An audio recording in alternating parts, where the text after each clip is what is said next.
시작합니다. 15절부터는 두로에 대해서 다시 이제 회복의 어떤 말씀이에요. 그날부터 두로가 한항의 연한 같이 70년 동안 잊어버린 바 되었다가 70년이 찬 후로 두로는 기생의 노래같이 될 것이라, 이렇게 말씀해요. 자, 두로의 어떤 다시 회복되었을 때의 어떤 모습을 기생과 관련해 가지고 이렇게 비유를 해요. 그래서 70년이라는 것은 결국에는 이제 바벨론의 어떤 멸망과 연관을 시키어서도 이제 이렇게 볼 수 있을 것 같기는 한데, 이제 우리 남유다도 70년 유수기를 갖게 되죠. 그때 물론 이제 앞서서 증거드렸듯이 시돈이 느부갓네살 왕에 의해서 많은 포로로 이렇게 잡혀갔어요, 먼저. 그런 어떤 포로 사람들이 있었기 때문에 그들에게도 이제 70년의 어떤 연한으로 이렇게 표현을 하는 것으로 보이기도 해요. 그래서 70년이라는 것은 7이라는 것은 어떤 수인지 우리 알죠? 하나님의 수이기도 하고 또 가정의 완성수이기도 하고 하나님의 어떤 사역의 수라고도 표현을 해요. 그래서 7로 우리가 모든 것을 말씀을 하고 있죠. 그리고 10이라는 것은 충만의 수고, 그래서 어떤 가정의 어떤 충만함이 찼을 때, 그러니까 두로의 어떤 심판이 이렇게 찼을 때 다시 그들이 이제 이렇게 회복할 것을 말씀하는데, 그 70년 동안에 이들이 기생과 같은 노래를 할 것이다라는 거예요. 그러면은 이 기생의 노래라는 걸 한번 생각을 해보면, 기생은 한때 잘 나갔던 시절이 다 있죠. 그죠? 그러면 무사람이 어떤 사랑을 받으면서 밤마다 찾아오는 어떤 남자들을 이렇게 대면하는 어떤 그런 나름의 잘 나갔던 시절이 다 있었어요. 그것이 이제 어떤 두로의 어떤 과거의 영화였겠죠. 그런데 이제 그것이 망하게 되었다면 그 망하게 된 사람들이 그 과거를 회상할 때 어떻게 회상을 할까? 저는 두 가지 측면이 있을 거라는 생각이 들어요. 과거의 영광이 다시 한번 재현되기를 하는 바람이 하나 있을 것이고, 또 이것이 하나님의 뜻대로 뉘우치는 사람은 자신들의 어떤 과거의 영화가 더 덥다라는 것을 이렇게 이야기하는 두 가지 노래가 있을 수 있을 것 같아요. 그래서 이제 후자이기를 이제 하나님은 바라는 거죠. 그래서 과거에 그렇게 세계가 좁다 하고 이렇게 할부를 했던 두로가 이렇게 망하고 보니까 그 과거의 영화라는 것이 아무 가치가 없구나 하는 것을 이렇게 깨닫고 새로운 어떤 노래, 이런 노래를 이제 부르기를 원하는 것이 하나님의 어떤 70년 동안에 그들에게 그 유수기를 이렇게 주는 것과 똑같죠. 그래서 그들이 16절에 이른바 되었던 너 음료의 수금을 가지고 성읍을 두루다니며 그 희묘한 곡조로 많은 노래를 불러 너를 다시 기억하게 하였느니라. 그러니까 그들이 이제 과거의 어떤 그런, 우리가 사람을 만나면 과거에 잘 나갔던 그런 사람들의 어떤 이야기를 들어보면 어떨 때는 과거에 어떤 잘 나갈 때 이야기를 듣기도 하고, 또 지금의 어떤 그렇게 이제 그것이 한풀 꺾였을 때 그 사람의 어떤 심정이 어떠한가 하는 이야기도 우리가 듣게 돼요. 그렇게 해서 뭐 그랬었지 이렇게 이제 해상을 하게 되겠죠. 그런 이제 노래를 부르는 그런 어떤 기생에 이렇게 비유하는 어떤 그런 시절을 70년 동안 보내게 난 다음에 17절에 보면 70년이 찬 후에 여호와께서 두로를 또 돌보시니 그가 다시 값을 받고 지면에 있는 열방과 음란을 행할 것이며, 이렇게 되어 있어요. 70년이 차서 다시 이제 두로를 생각해서 그거로부터 이렇게 해방돼서 회복시켜 놓으니까 또 다시 값을 받으면서 매춘부짓을 또 하는 어떤 그런 모습으로, 그래서 열방과 음란을 행하는 어떤 그런 걸로 다시 등장하는 두로의 모습, 이런 것이 이제 17절의 말씀이에요. 그래서 한번 이렇게 뭔가에 젖었던 사람이 그 길로부터 완전히 결별되어서 전혀 다른 어떤 삶과 인생을 경영한다는 것은 참 이게 인간으로서 하기는 쉽지 않아요. 그러니까 하나님이 그를 어떤 사건과 환경 가운데 몰아넣어 가지고 그를 완전히 정신개조를 이렇게 시키지 않는 한 다시 애습성으로 돌아가는 것이 이게 그 간성력과 똑같은 것 같아요.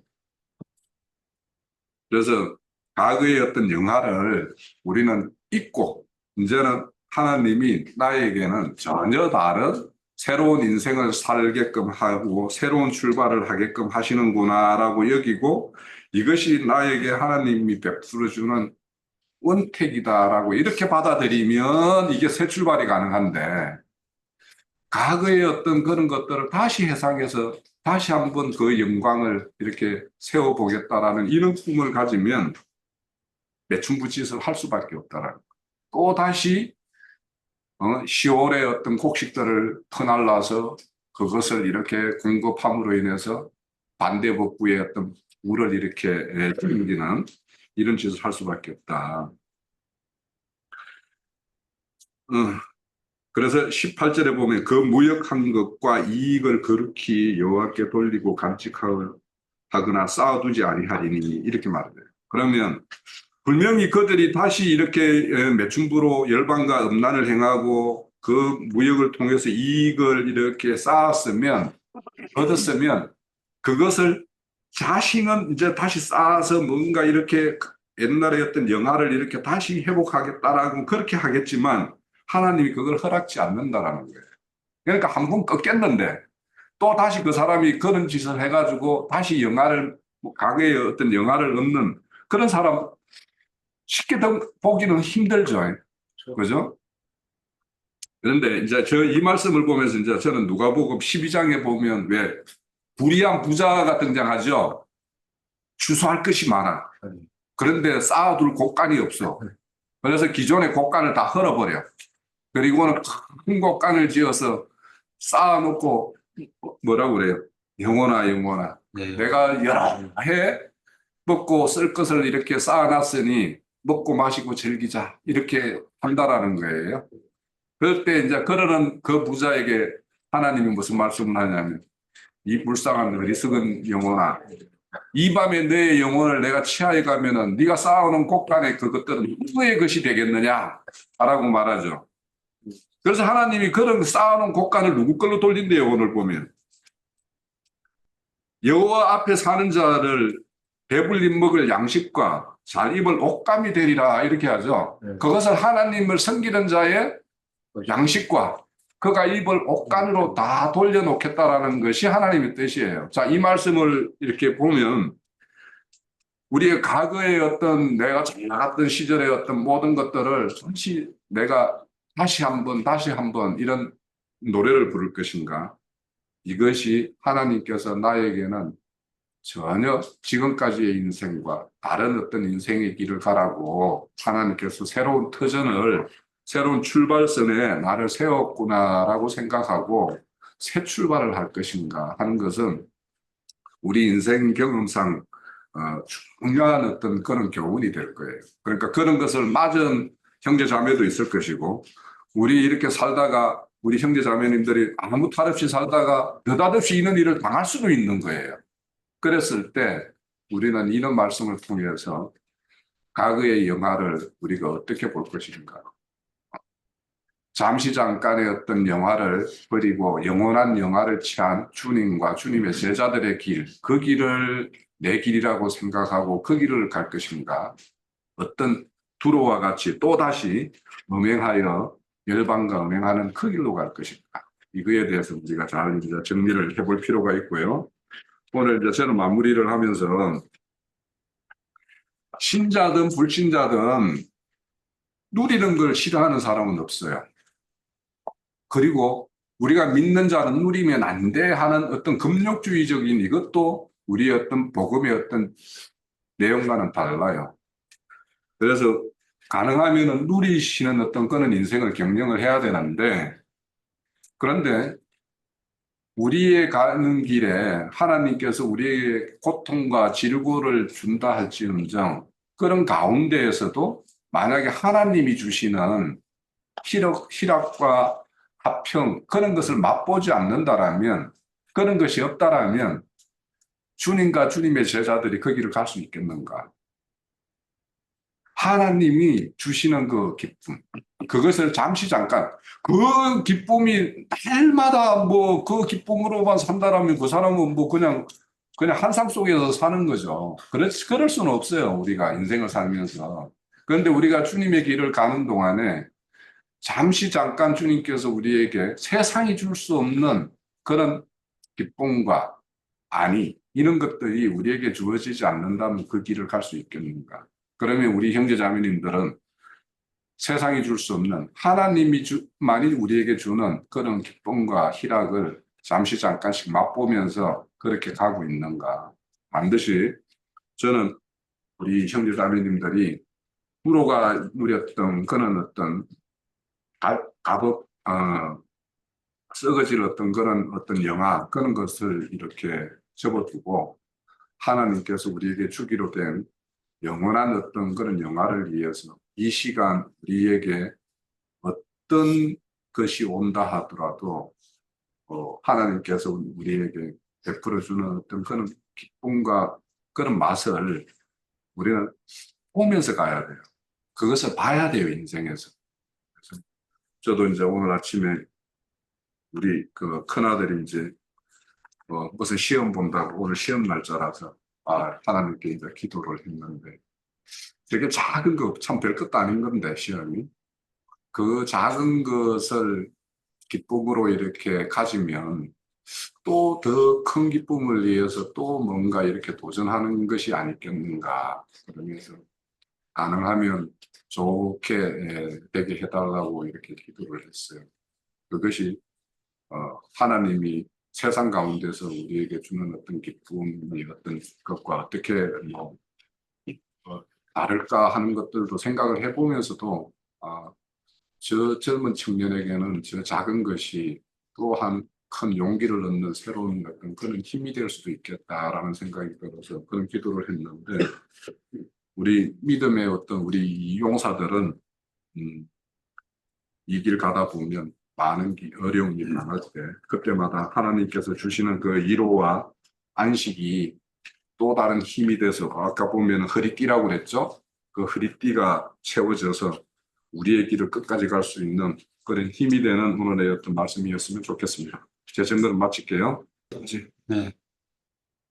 성경에서 보면은 이 두로와 시돈이라는 거는 이제 그 해안가 베니게 지역 페니키아라고 하는데 바로 북이스라엘 바로 위 지금의 레바논 지역을 얘기하고 있는데 실제로 이제 두로 왕 하면은 이제 말 그대로 마귀를 상징하고 있잖아요. 그렇죠. 그리고 이게 계시록에 보면은 음녀가 탄 이게 음녀 교계를 갖다 지금 상징하고 있어요. 계시록 18장에 보면은 땅의 상인들, 바다의 상인들로 나오고 있죠. 그래서 한번 계시록 18장 한번 같이 볼까요?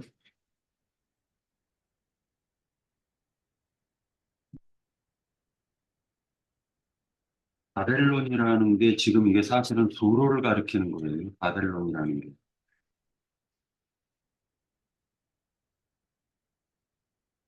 3절에 보면은 18장 3절에서 보면은 그 음행의 진노의 포도주로 말미암아 만국이 무너졌으며 또 땅의 왕들이 그와 더불어 음행하였으며 땅의 상인들도 그와 그 사치의 세력으로 치부하였도다 하더라. 이렇게 되어 있습니다. 그리고 이제 이 죄악이 이제 계속 하늘에 이제 사무쳐지니까 7절에 보면 그가 얼마나 자기를 영화롭게 하였으며 사치하였던지 그만큼 고통과 애통함으로 갚아주리라. 그가 마음에 말하기를 나는 여호왕으로 앉은 자요 과업가 아니라 결단코 애통함을 당하지 아니하리라. 이렇게 되어 있어. 그리고 11절에서 보면은 10절에서 보면은 그의 고통을 무서워하여 멀리 서서 이르되 화이토다 화이토다 큰 성 견고한 성 바벨론이 바벨론은 한 시간에 내 심판이 이르렀다 하리로다.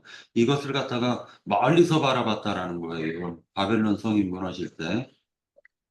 그리고 그들이 하는 말이 땅의 상인들이 11절에 땅의 상인들이 그를 위하여 울고 애통하는 것은 다시 그들의 상품을 사는 자가 없습니다. 이렇게 얘기합니다. 그리고 14절에 보면 바벨론아 네 영혼이 탐하던 과일이 내게서 떠났으며 맛있는 것들과 빛난 것들이 다 없어졌으니 사람들이 결코 이것들을 다시 보지 못하리로다. 바벨론이 그 상품을 팔아먹는 중개상인을 지금 얘기하고 있죠. 여기 18절에서 보면, 아니 18장, 요한계시록 18장에서 보면, 그리고 22절에 보면은 또 검은 굿하는 자와 풍류하는 자와 퉁소 부는 자와 나팔 부는 자들의 소리가 결코 다시 네 안에서 들리지 아니하고 어떠한 세공업자든지 결코 다시 네 안에서 보이지 아니하고 또 맷돌 소리가 결코 다시 네 안에서 들리지 아니한다 라고 얘기합니다. 그리고 23절에서 보면은 하반부에 등불빛이 결코 다시 네 안에서 비치지 아니하고 신랑 신부의 음성이 결코 다시 네 안에서 들리지 아니하리로다. 너의 상인들은 땅의 왕족들이라. 그죠?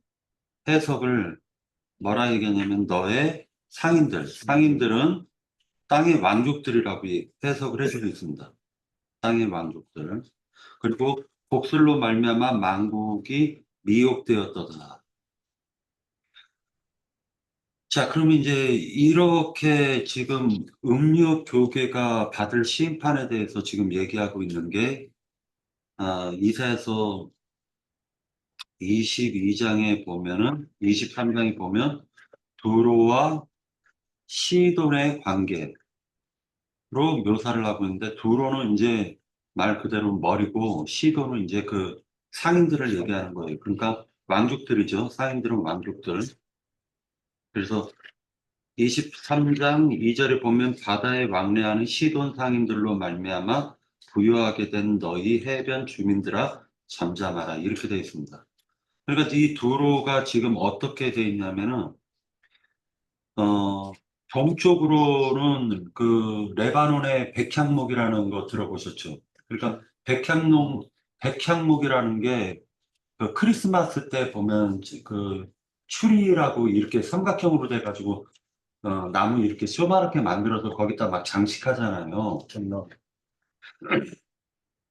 그래서 그 레바논의 그 백향목이라는 게 이제 그 크리스마스 때 추리로 쓰고 있는 거예요. 근데 이제 얘네들은 도로왕과 시돈 왕은 원체 그 나무가 좋다 보니까 어, 말 그대로 그걸로 아주 좋은 배를 만들 수가 있었고 그 배를 통해 가지고 어디까지 그 애굽에 있는 그 곡창, 말하자면 풍요로운 그 밀이라든지 보리라든지 그런 것들을 어디까지 이렇게 팔아먹었냐면은 지중해 연안국에 있는 모든 나라들에게 다 그것을 중개무역으로 팔았다라는 거예요. 기띔이라고 하는 것은 아까 기띔이라고 나온 게 이게 원래는 키프로스라는 이 지역, 이 기띔이 키프로스를 시브리 말로 하면 기띔이 되는 거예요.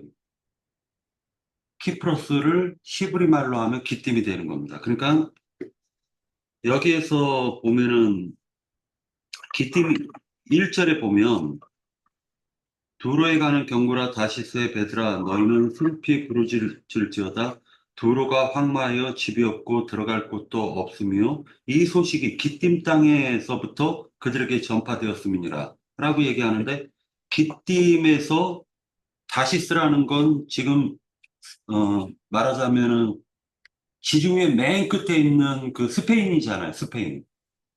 스페인의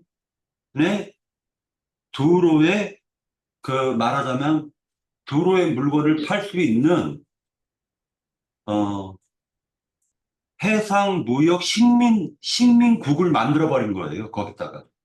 스페인을 점령해서 거기다가 그 스페인 쪽에 그 올라가는 모든 그 이 애굽에 있는 물건을 팔아먹을 수 있도록 스페인 지역 해안 지역을 자기 요새로 또 삼아버린 거예요. 그걸 다시 쓰라고 해요, 지금. 그걸 다시 쓰라고 하는 겁니다. 그리고 기띔은 키프로스를 히브리 말로 하면 기띔이다라는 걸 알 수가 있습니다. 자, 이제 그러고 나서 시올의 곡식 곧 시올에 대해서는 그 홍석인 형제님께서 너무 설명을 잘해 주셨고요. 근데 그 시올의 곡식이라고 얘기하면서 곧 나일의 추수를 큰 물로 수송하여 들였으니 열국의 시장이 되었도다라고 얘기하니까 애굽에 있는 물건을 주로 많이 팔아먹었다라는 걸 알 수가 있고, 그리고 애굽에서는 그 레바논의 백향목을 수입해드리고, 그 다음에 이 두로라는 이 지역은 바벨론이 번성했을 때는 바벨론 물건을 지중해에 팔아먹고, 지중해에 있는 물건을 또 바벨론으로 또 팔아먹고, 그 다음에 또 애굽에 있는 물건을 바벨론으로 팔아먹고, 그 다음에 또 각 지중해로 팔아먹었을 거 아니에요. 그러니까 결과적으로는 자기 물건을 갖다가 팔아먹은 게 아니라 중개업을 하면서 돈을 번 대표적인 그 국가가 그 두로예요.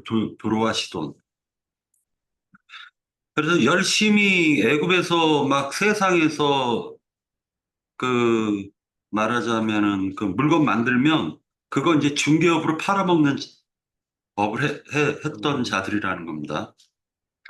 그리고 사제를 보면 뭐 바다 요새 같은 경우는 아까 홍 형제님이 말씀해 주셨고, 이거를 갖다 이제 홍 형제님께서도 여러 가지 이제 선교사 파송이라든지 뭐 여러 가지 이렇게 얘기를 많이 해 주셨어요. 그런데 이제 저는 어떻게 바라봤냐면은 결국에 가장 애매하고 난해한 구절이 어디냐면은요. 난해한 구절이 8절에 보면 23장 8절에 보면 면류관을 씌우던 자요. 그 상인들은 고관이요. 라고 아까는 왕족, 상인들을 계시록에서는 왕족들이라고 했는데 여기에서는 고관들이라고 했고 그 무역상들은 세상의 존귀한 자들이다라고 얘기했습니다. 자, 그럼 이제 이게 계시록에서는 아까 얘기했었던 그 음녀가 나오고 이 상인들은 물건을 팔아먹는 장사치들이라는 걸 알 수가 있지 않습니까? 그러면 이게 뭐를 갖다 팔아먹었느냐? 여기서는 애굽의 그 풍요로운 곡식을 팔아먹고 또 다른 나라에 있는 그 풍요로운 것들을 지중해 쪽으로 팔아먹고 지중해에 있는 것을 또 애굽이나 다른 그 동쪽에 있는 나라들에게 팔아먹은 이 상인이었는데 이들이 했었던 것은 실질적으로는 하나님의 말씀을 돈 주고 사고 파는 걸 얘기하는 거겠죠. 그러니까 하나님의 말씀을 팔아 그 영혼들을 사는 것을 지금 두로 왕으로 묘사를 해줬다는 거예요. 두로 왕으로. 자, 아까 이제 그 전체 그 지도 나왔나요? 지도가 나오나요? 네. 네, 한 번만 공유 좀 해주실래요?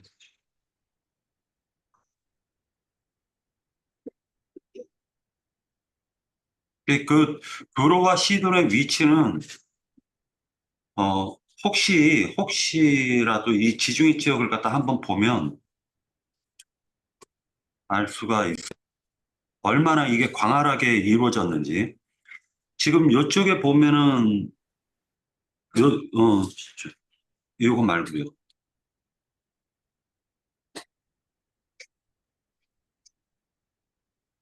자, 네. 요렇게 그냥, 여기에서 보면은, 톨레도라고 나오죠, 여기, 톨레도. 아니, 여기가 아니라, 이거 볼까? 이거 볼까? 네, 아까 그거, 예, 여기 보시면은요, 맨 끝에, 여기 맨 끝에 있죠? 여기 맨 끝에. 스페인. 예, 저쪽에. 맨 끝에 있는 부분이, 요 위가 바로 스페인이에요. 스페인이라고. 예, 스페인이라고 적혀 있죠? 여기. 스페인. 자, 그 다음에 바로, 요쪽이 지금 도로라고 적혀 있는 거죠. 저 출발지. 출발지가 하나는 애굽으로 뻗어 있고, 하나는 키프로스 섬으로 들어가잖아요. 그러니까 모든 물건을 키프로스에서 한번 거쳐가지고, 보면 되지. 네, 여기 구브로라고 되어 있는 게 구브로. 키프로스예요. 자, 그리고 스페인 나오죠. 그 다음에 이 북아프리카 지역에서 요 꼭대기, 요 볼록 튀어나온 거 있죠. 여기도 식민지예요. 여기도. 그러니까 도로가 여러 군데를 식민지로 두고 있었다라는 거예요. 곡식 창고로. 여기 요 지도에서 파란 색깔들이 다 이게 예, 도로의 식민지예요. 예, 이렇게. 그러니까 도로에 있는 애굽에 있는 그 곡식들을 요런 데다 다 갖다 놓고 여기에서 또 무역을 하는 거예요. 그러니까 도로가 얼마나 큰 나라, 지중해 전체를 장악하고 있었다라고 보시면 돼요. 도로라는 이 나라가. 그래서 이제 요걸 갖다 이제 이것은 뭐를 얘기하냐면 이 지중해는 실제로는 이 온 세상을 가리키는 거예요. 하나의 축소판이라고 보시면 돼요. 세상에 대한 축소판. 그런데 15절에서 보면은 이제 이 14절, 10절에서는 보면은 딸 다시스여 나일같이 너희 땅에 넘칠지어다 너를 속박함이 다시 없으리라 이렇게 얘기하니까 좀 이게 좋게 들리잖아요. 속박함이 없어 라고 얘기를 하잖아요. 그런데 그것이 아니라 다시스가 스페인은 앞으로는 도로의 물건을 팔지 못하는 곳이 된다. 왜? 이 스페인 지역에 있는 이 다시스가 실질적으로는 도로의 식민지잖아요. 근데 해방됐다라는 걸 의미하는 거야. 도로로부터 벗어났다. 이것을 의미해 주는 거예요. 10절은. 14절 한번 볼까요? 14절. 자, 13절에 한번 잠깐만 볼게요. 13절에서 보면은 갈대아 사람의 땅을 보라 그 백성이 없어졌나니 곧 아수르 사람이 그곳을 들짐승이 사는 곳이 되게 하였다라고 얘기를 했는데 이 들짐승이 성경에서는 항상 들짐승을 얘기할 때는 들에는 누가 그 실제로 들에서 점령하고 있냐면은 온갖 잡기들이 들에 있다라고 보시면 되는 거예요. 그러니까 온갖 악귀와 악령과 잡기들이 들을 지배하고 있는 거예요. 그러면 온갖 악령과 잡기들이 들을 지배하고 있는데 거기에 사는 짐승은 귀신들에게 시달리는 짐승을 얘기하겠죠. 자, 그러니까 갈대아 사람의 땅을 보라 그 백성이 없어졌나니 곧 아수르 사람이 그것을 온갖 더러운 영들에게 맡겨버렸다라는 걸 얘기하는 거예요. 그러니까 더러운 영들이 포악한 짐승들이 사니까 사는 곳이 되게 했다라는 것입니다. 그들이 망대를 세우고 궁전을 헐어 황무하게 하였느니라 이렇게 얘기하는 겁니다. 그리고 14절에 보면 다시스의 베드라 너희는 슬피 부르짖으라 이렇게 얘기해요. 그러니까 너희의 견고한 성이 파괴되었다라고 얘기합니다. 그러면 이 14절에서 다시스의 배들은 누구를 상징하고 있냐면 기독교계에서 종사하는 목사나 신부나 그 물건 팔아먹는 사람들을 얘기하는 거겠죠. 이것은 아까 10절에서는 딸 다시스여는 너희는 해방이 된 곳, 속박에서부터 벗어난 것을 얘기했지만 여기서 다시스의 배는 그 다시스 딸을 갖다가 점령한 상인들을 얘기하는 거예요. 왕족들을. 그리고 15절에 보면은 기생이라는 게 나오는데 기생이 70년간을 노래했어요. 70년을 노래했는데 실제로 성경에서 보면은 이 70년은 77에 49, 즉 안식년이 7번이 온 다음에는 신년이 되잖아요. 그러니까 온갖 더러운 생각으로부터 하나님께서 구속하여 빼내는 기간은 각 사람마다 다 신년을 만나는 기간이 다르다라는 거겠죠. 그러면은 아직도 예를 들어 가지고 그 하나님의 일보다도 세상의 일이 근심 걱정이 많으면은 아직 신년을 못 만난 걸 상징적으로 보여주는 거죠. 그죠? 그러면은 77에 49, 70년을 다니엘이 지금 이걸 70년 때는 바벨론에서 너희가 해방될 것을 갖다가 예언했잖아요. 그것이 지금 계시록 18장에서는 바벨론 음력 교계가 무너지는 것을 얘기했고 그 음력 교계가 무너짐으로 말미암아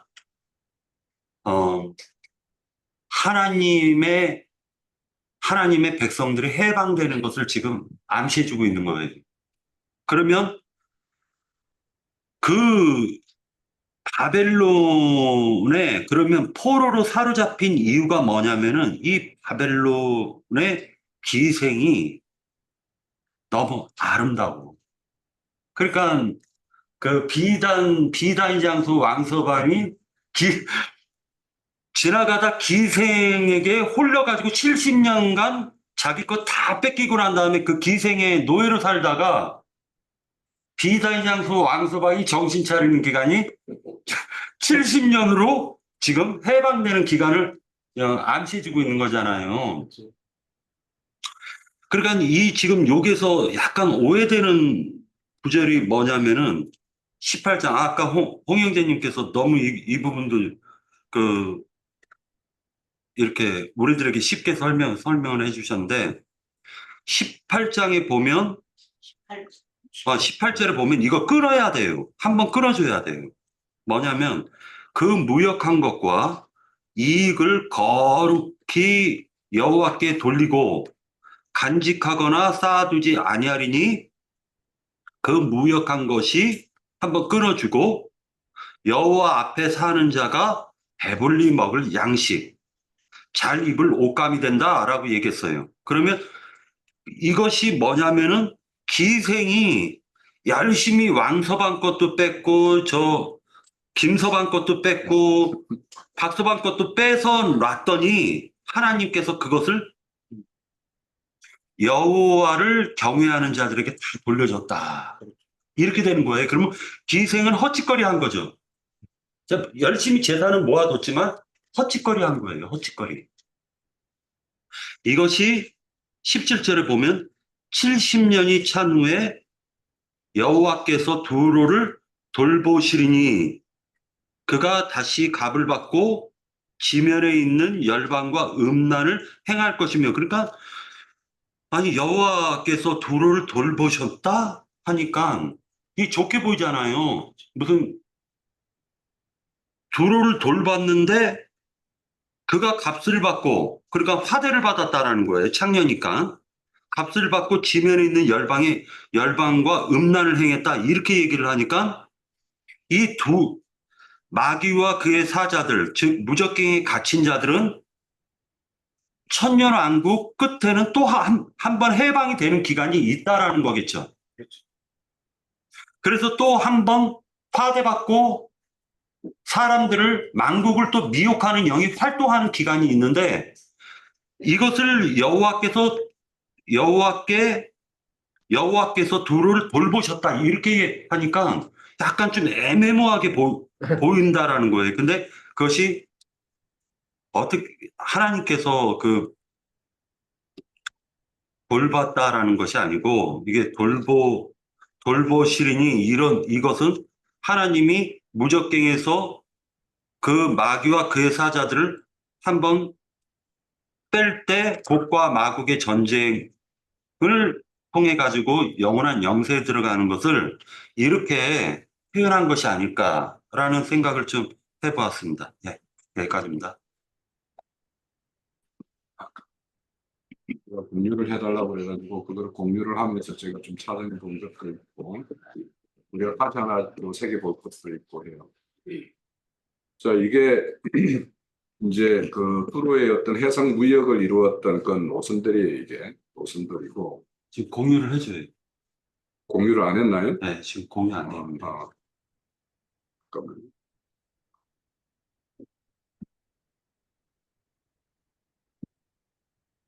자, 이제 그 뚜로가 해상 무역을 이루었던 어떤 그런 노선도가 이렇게 그려져 있어요. 굉장히 활발하게 이루어졌죠, 그죠? 그래서 음, 그런 거고, 요거는 그냥 간단하게 봅시다. 요거는 아까도 말씀드렸듯이 여기 그뭐 색깔로 이렇게 되어 있는 것들이 이게 뚜로가 지배했던 식민지예요. 그러면 세계 각곳에 이제 자기 식민지를 두고 이렇게 무역을 이루었다라는 것이 이제 되겠죠. 그래서 이제 저는 이런 걸 보면서 오늘날 기독교계가 세계 선교사를 파송해서 그렇게 세계 선교한다라고 하지만 그들의 어떤 세계가 이렇게 확장하고 넓히는 어떤 그런 모습으로 일단 보여졌고, 요거는 이제 제가 그 크게 이제 구브로라는 어떤 그 섬이 어디 있고 여기가 이제 우리 그 팔레스타인 땅이잖아요. 그 구브로하고 이렇게 스페인까지 넘어가는 어떤 그런 해상 도로를 크게 좀 볼 수가 있고, 여기 이제 지역적으로 보면은 좀 더 구브로라는 것이 또 좀 더 우리 그 시돈 땅에서 보면은 그렇게 멀지 않은 그런 어떤 요거는 이제 사도의 어떤 그런 전도 여행이지만 요 구브로 섬이 어떻게 있는가를 좀 보여준 거고, 이 두로 섬이 이렇게 해안 지역에서부터 이렇게 떨어져 있어요. 이게 보면은 700m 내지 800m 이렇게 되어 있죠. 그래서 알렉산더 대왕이 이 두로를 심판할 때 여기를 메운 거예요. 바다를 메웠어요. 메워가지고 군이 진입해가지고 이게 했거든요. 그러니까 이것이 없었을 때는 이게 견고한 성인데 어떤 성이었냐면 이런 성이었어요. 섬을 뺑 돌아가면서 이렇게 바위로 이렇게 높은 성을 쌓았으니까 이걸 어떻게 공략을 하겠어요, 직접. 그러니까 진짜 망할 수 없는 어떤 그런 지역이었는데 이제 최종적으로는 요게 아마 그때 뭐 알렉산더가 놓은 다리였는지 모르겠는데 이렇게 성이 이제 이렇게 무너진 어떤 그런 모습을 보여요. 자, 이거고 제가 하나 보여주고 싶은 거는 또 이거예요. 우리 10절이라는 걸 좀 우리가 오해하기 쉽게끔 이렇게 개혁개정은 번역이 되어 있다라고 하는 것이 보면은 딸 다시 쓰여 나일같이 너희 땅이 넘칠지어다 너희 속박함이 다시는 없으리라 하니까 뚜로가 망함으로 식민지에서 해방된 것처럼 이것을 말하는 것처럼 보이는데 공동번역에 보세요. 다르시선 이거 다시 쓰여 딸이여 흙이나 파거라 항구는 이미 없어졌다. 그러니까 뚜로하고 무역을 함으로 인해서 다시스가 살아가는 어떤 그런 수단이 없어졌으므로 너희들은 이제 땅을 파는 일로 원래 너희들이 살아가는 방식대로 그렇게 돌아가라는 거예요.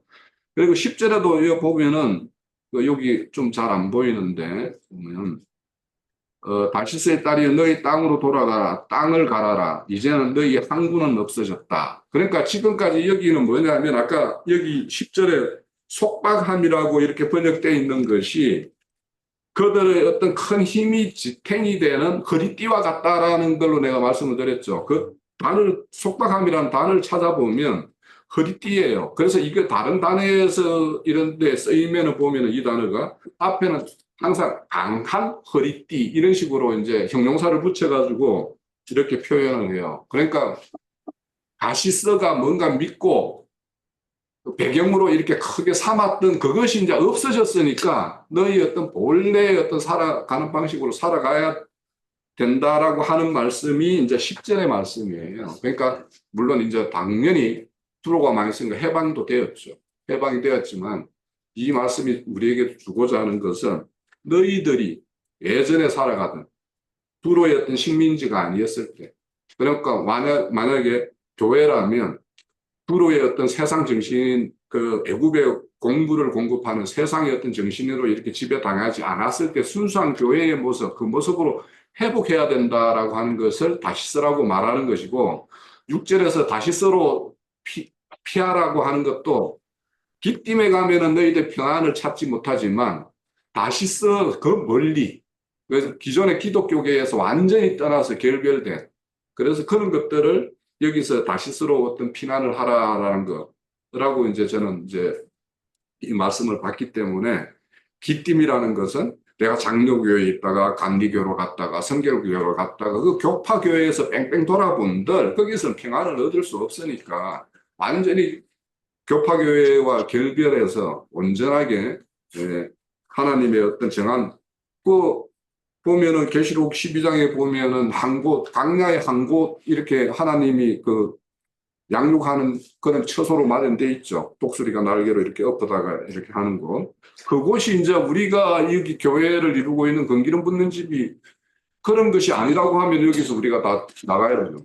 그러니까 우리는 그곳이라고 생각을 하니까 여기에서 이제 교회 생활을 하고 있고 이렇게 말씀 추구를 하고 있고 이런 것이 이제 오늘의 우리의 모습이다라는 것이 이제 그 말씀이고, 그래서 오늘 이제 이 말씀에 이제 저도 이 투로를 어떻게 보고 여기에서 장사하는 것들을 오늘날로 보면은 무엇에 비유를 해야 될까 하다 보니까, 세계의 어떤 선교사화를 그것들의 어떤 자랑거리로 삼는 어떤 기독교의 어떤 모습과, 또 상인들이라고 생각하면 오늘날 보면은 이제 부흥사들 불러다가 교회 목사가 하기 어려운 일을 대응시켜서 그렇게 문제 해결하고 하는 어떤 그런 것들. 그러고는 그 사람이 또 하대를 받아가잖아요. 또 가져가는 봉투를 하나 챙겨가고 이렇게 하는데, 이런 것들이 오늘의 이 투로에 대한 어떤 심판의 모습이라는 것이 이렇게 되고, 그래서 이제 여기 큰 물로 이렇게 막 애굽에 공부를 실어 나른다라고 하는 거, 이 말을 보면서 저는 제일 먼저 떠오르는 인물이 누구냐면 장경록 목사였었어요. 예? 그 사람 말빨이 얼마나 좋아요. 그런데 요즘에 기독교 방송국에 그 사람, 요즘에는 내가 기독교 방송을 안 봐서 그런지 그 사람 아마 안 나올 거예요. 왜냐하면 이 사람이 정강훈 목사하고 한동안 올려다니다가 이 사람 이미지, 그동안의 이미지를 다 이렇게 그냥 잃어버렸거든요. 그래서 그런 사람들, 뭐 이런 사람들의 어떤 생각이 나고, 그래서 오늘 이 기독교계에 또 이름이 따른 코미디언들이 한동안 부흥사로 엄청나게 온 교회 뛰어다니면서 하는 거 나 봤거든요. 그러면 그 사람 뭐예요? 그 큰 물결에 나름대로 이름 있는 사람들이라는 입을 빌려서 뭔가 이렇게 하는 것들이잖아요.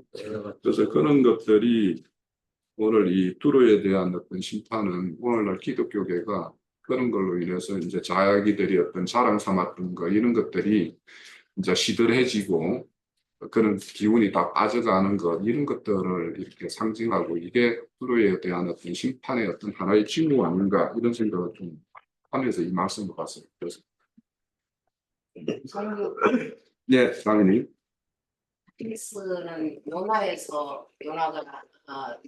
하나님 말씀을 명확히 듣지 않고 갔을 때 다스이스로 가서 마침 배가 있어서 탔잖아요. 그래서 이제 그걸 봤을 때 형제님들은 쭉 이제 종교적인 얘기를 말씀하셨다면 우리는 이제 어떤 것을 우리한테 이제 구원에 되는 것을 저는 좀 말씀드리고 싶어요. 이건 이제 외적인 것은 형제님들이 말씀하셨지만 경고 그 14절에서 보면 너희 견고한 성이 파괴되었느니라. 그러면 이제 형제님들은 이제 크게 말씀했으면 저는 이제